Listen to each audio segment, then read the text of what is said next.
Мен спортқа осы Орал қаласында кезінде Қарсыбек Мадағали Абдығалиұлы осы мектептерден жүріп, спортшыларды шақырып, ледовыйға коньки тебесіңдер деп, сол кезде мен қызығып сол шорт-трекке бардым. Содан бері мен осы тренермен бірге 14-15 жылдай жаттығып, осы екі олимпиадаға барып келдік. Көптеген әлем кубоктарын ұттық, және де келесі олимпиадаға дайындалып жатырмыз.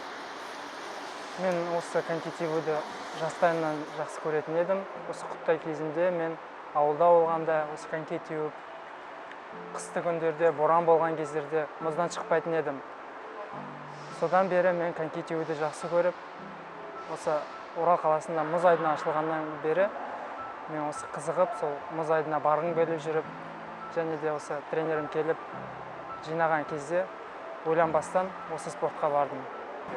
Әрине, бірінші ең маған ұнайтын осы медалім ол Азияда ойындарында. Ол кезде мен жас болдым. Осы Астана, Алматыда өткен, біздің Астананың мұз айдынында, осы Сарыарқада өткен.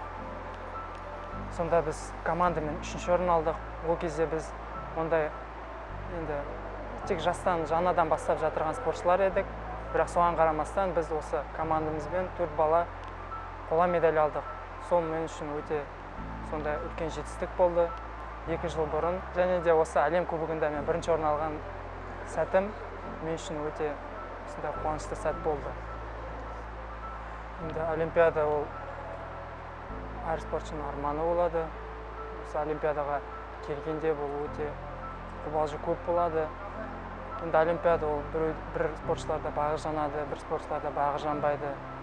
Бірақ мен ойлаймын, енді соған қарамастан жалғастыра беру керек деп ойлаймын. Мен өзім де осы өткен Пьончан олимпиадасында 3 рет құлап, негізі осы 15 жылдың ішінде мен олай көп құлап көрген жоқпын.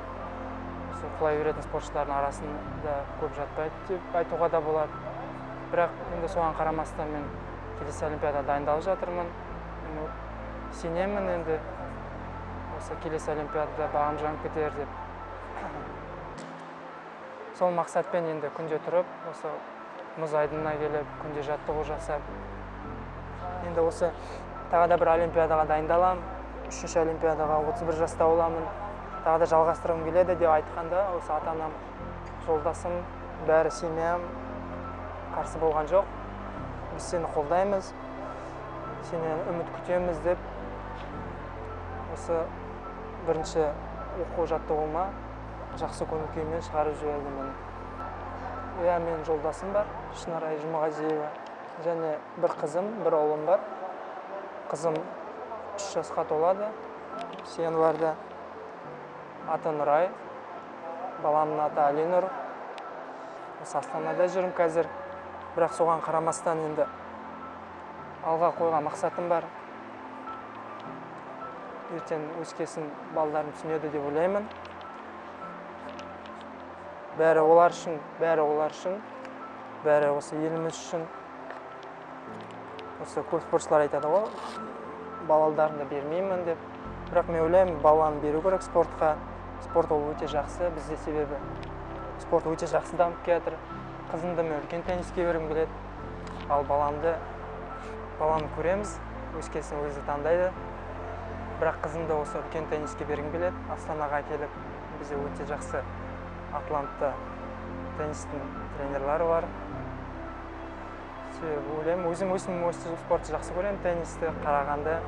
Сондықтан қызым осы тенниске барса деген мақсатым бар. Мен жас спортшыларға спортпен шұғылданыңдар деп айтқым келеді.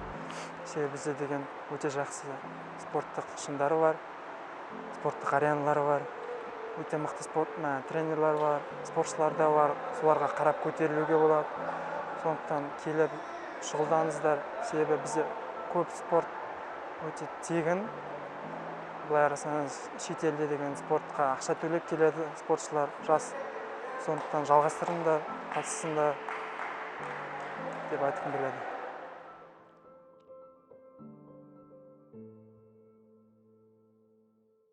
2 жыл бұрын әлем кубогінде бірінші орын алған кезім тоже